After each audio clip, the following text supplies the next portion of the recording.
I'm 98 years old. For 50 years, I couldn't cook. Couldn't even watch someone fry an egg. Because every time I smelled burning meat, I was back on that carrier deck, watching kamikaze pilots burn alive in planes I shot down. March 19th, 1945, USS Franklin. I was a ship's cook. My job was to feed 3,000 sailors. But when Japanese kamikaze planes attacked at dawn, the gunners died first. Someone shoved me behind a 40 mm anti-aircraft gun and screamed, "Shoot, or we all die." In 6 hours, I killed 17 men. And I've never forgiven myself. My hands were made for kneading dough, not for turning human beings into ash. If you believe the unsung heroes of World War II deserve to have their stories told, hit that subscribe button on Before Life Ends. These men saved the world. The least we can do is remember them. My name is Anthony Vincent Roselli, but everyone called me Tony. I was born in Brooklyn, May 8, 1928. My pop ran Roselli's Bakery on Mulberry Street. I grew up covered in flour. By the time I was 12,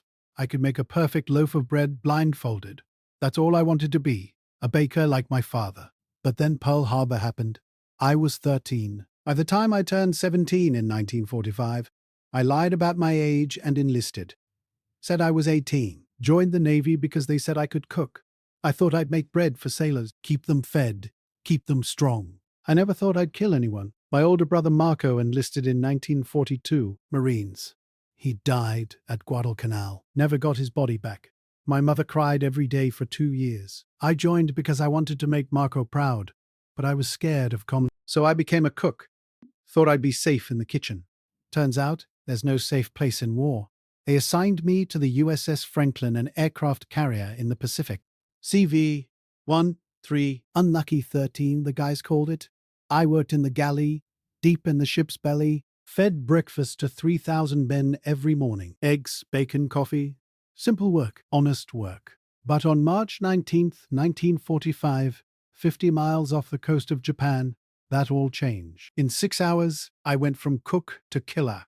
And I've carried that weight for 81 years. Morning of March 19th started like every other morning. I was up at 0500 hours, frying bacon for 600 men. The galley was my kingdom. Small, hot, smelled like grease and coffee. I loved it. Eddie, a kid from Ohio, was cracking eggs next to me. He said, "Tony, how many eggs you think we crack in a week?" I said, "I don't know, Eddie. Couple thousand?"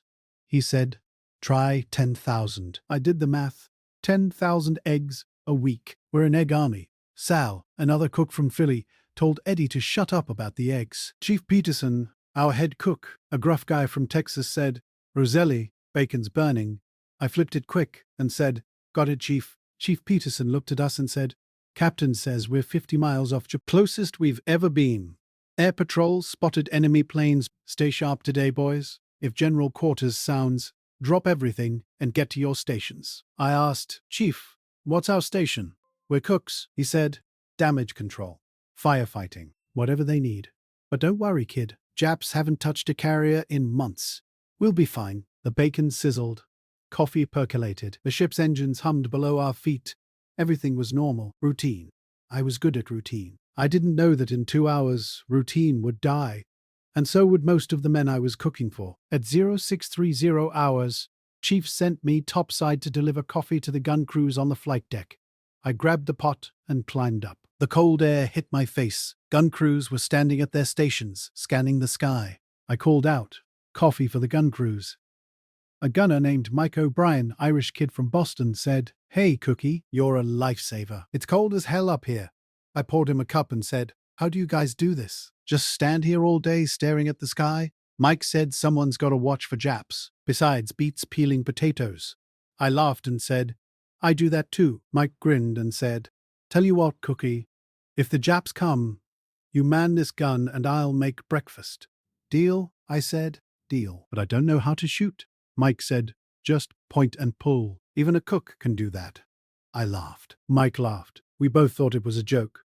30 minutes later, Mike O'Brien was dead, and I was behind his gun. At 07 hours, I was back in the galley, flipping pancakes when the alarm sounded. Not a drill. General quarters, battle stations, real. Klaxons, screaming. Men running. Boots pounding on steel. I dropped my spatula and ran for the damage control station, but I didn't make it. The ship lurched. A sound like God punching sheet metal. I flew sideways, hit a bulkhead. Ears ringing, smoke everywhere. Then, the second explosion, bigger. The Franklin shook like it was breaking in half. A sailor ran past me screaming, "Kamikaze! Direct hit on the flight deck! Planes are on fire!" I stumbled. Disoriented, Chief Peterson grabbed me and yelled, "Roselli! Get topside! They need every man on deck." "Go!" I climbed the ladder to the flight deck and walked into hell. Planes were fire everywhere. Bodies, pieces of bodies. The entire front of the ship was engulfed, and the kamikazes kept coming. The heat hit me first, like opening an oven. Then the smell. Burning fuel, burning rubber, burning flesh. I threw up. Right there on the deck. Then someone grabbed me. Lieutenant Davis, his face covered in soot, desperate, yelled at me. "You! Can you shoot?" I said. "I'm a cook." "I don't." He cut me off and shoved me toward a 40 mm gun. "The gun crew is dead. You see that?" He pointed to the sky full of incoming planes. "Those are kamikazes. If they hit us again, we sink. Now get on that gun and shoot." I froze. "I don't know how," he screamed. "Point at the planes. Pull the trigger. Do it or we all die." I looked at the gun. It was massive, covered in blood. Mike O'Brien's blood. His body was slumped next to it. Half his head gone. I wanted to run, wanted to hide, but there was nowhere to go. We were 50 miles from land, surrounded by ocean, surrounded by death. I grabbed the handles. They were sticky with blood. A kamikaze dove toward the ship. I could see the pilot's face. Young, maybe my age. I pulled the trigger. The gun roared. Tracers streaked into the sky. I missed. The plane kept coming. Lieutenant Davis screamed, "Lead him! Aim where he's going, not where he is." I adjusted. Fired again. This time, I hit. The plane exploded mid-air. Pieces rained down on the deck. That's when I realized I just killed them, and there were 16 more coming. The first hour was pure panic. Kamikazes came in waves, 4 at a time. I fired until my shoulders ached, until my hands blistered. I didn't think, just pulled the trigger. Point, shoot. Reload, point, shoot, reload.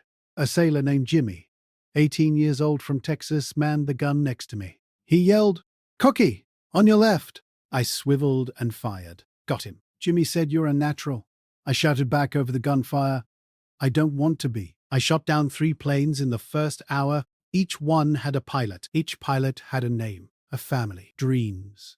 I tried not to think about it, tried to see them as targets, not men. But I kept seeing their faces through the cockpit glass. Some looked calm, resigned. They knew they were going to die, and I was the one killing them. By the second hour, the Franklin was dying. Fires raged below deck, explosions every few minutes as ammunition cooked off. The ship listed to starboard. We were taking on water. Sailors jumped overboard. Some chose drowning over burning. Lieutenant Davis ran past and yelled, "Keep firing, don't stop." I shouted, "Lieutenant, are we abandoning ship?" He said, "Not yet. Captain says we hold. Keep shooting." My arms burned. My ears bled from the gun's thunder, but worse was the smell. Every plane I shot down crashed into the ocean, and when they hit the deck, they burned. I could smell the pilots like overcooked meat. Like the bacon I burned that morning. I started crying, kept firing. But I was crying. Hours 3 and 4 blurred together. I stopped counting planes, stopped counting kills, just fired, reloaded, fired. My world shrank to the gun sights and the sky. Nothing else existed. At 11:47 hours, Jimmy took a piece of shrapnel through the throat. A plane exploded too close. Metal flew everywhere. He dropped without a sound. I kept firing. Didn't have time to check on him. Later, I learned he bled out in 3 minutes. He was 18, from Houston, wanted to be a teacher. By noon, the kamikazes were running out. Their attacks got desperate. Sloppy. Easier to shoot down. But I was running out too. Out of energy. Out of tears. Out of humanity. At 13:27 hours, the last kamikaze came. Alone, slow, damaged. Maybe he was out of fuel. Maybe he was just tired. I had him in my sights for 10 seconds. 10 seconds is an eternity in combat. I could see everything. His flight suit, his goggles, the rising sun on his plane. He wasn't diving. Just flying straight, like he'd given up. I whispered to myself, "Just eject. Just turn around. You don't have to die. Lieutenant Davis shouted from a distance. Roselli, shoot him. I hesitated. He's not attacking, Davis yelled. Shoot him or I will.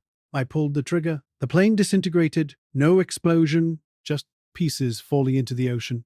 Quiet, almost peaceful. That was number 17. The last one. The attack was over. When the all clear sounded, I let go of the gun and looked at my hands. They were black, burned, blistered, covered in someone else's blood. Mike's blood. And I thought, these are the hands that made bread. These hands fed people. Now they've killed 17 men. And I didn't know how to live with that. The attack lasted 6 hours. When it ended, the USS Franklin looked like a floating graveyard. 724 men dead, 265 wounded. The flight deck was a crater. Bodies everywhere. Some were my friends, some were strangers. All were my responsibility. Because maybe if I'd shot faster, some would have lived. They made me help with recovery, identifying bodies, moving them. I found Eddie from the galley. He'd been in the wrong place during the first explosion. His face was gone. I recognized him by his wedding ring. He'd gotten married 2 months before deployment. Chief Peterson found me. He was limping, burned. He said, Roselli, you made it. I said, numb. I shot planes, Chief. I killed people. He said, you saved the ship. I said, I'm a cook. He looked at me and said, not anymore. That's when it hit me. I wasn't a cook anymore. I'd killed 17 men, 17 sons, 17 brothers, maybe 17 fathers. I'd ended their lives with the same hands I used to knead dough and crack eggs. How do you go back to cooking after that? How do you create life when you've dealt? Lieutenant Davis approached me. He said, Roselli, I'm putting you in for a commendation. You shot down 17 enemy aircraft. Most gunners don't get 5 in their entire careers. I said, distant, I don't want it. He said, you're a hero. I looked at my hands and said, heroes don't cry while they kill, sir. I cried the whole time. I'm not a hero. I'm just a cook who had to become something I never wanted to be. That night, I sat in what was left of the galley. The stoves were cold, the ovens destroyed. I tried to make bread, thought maybe if I could bake, I could forget. But when I smelled the dough, I smelled burning flesh. When I touched the dough, I felt blood on my hands. I never cooked again. Not on that ship. Not after the war. Not for 50 years. Because every time I tried, I saw those 17 faces. 17 men I was supposed to feed, not fight. The Franklin limped back to Pearl Harbor. We buried the dead at sea. All 724 of them. I stood at attention while they read the names. It took 3 hours. When they said Eddie's name, I broke. Chief Peterson had to hold me up. They gave me a Navy Cross.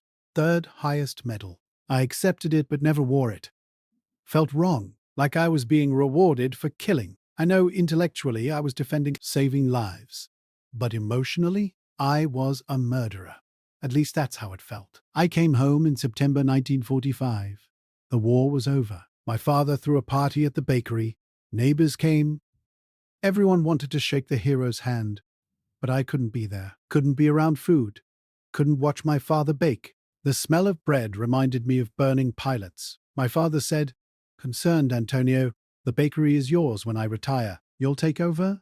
Yes? I said, hollow. I can't, Pop. I can't cook anymore. He said, what do you mean? You've been cooking since you were 6. I said, not anymore. I can't. I didn't tell him why. Didn't tell anyone. Who would understand?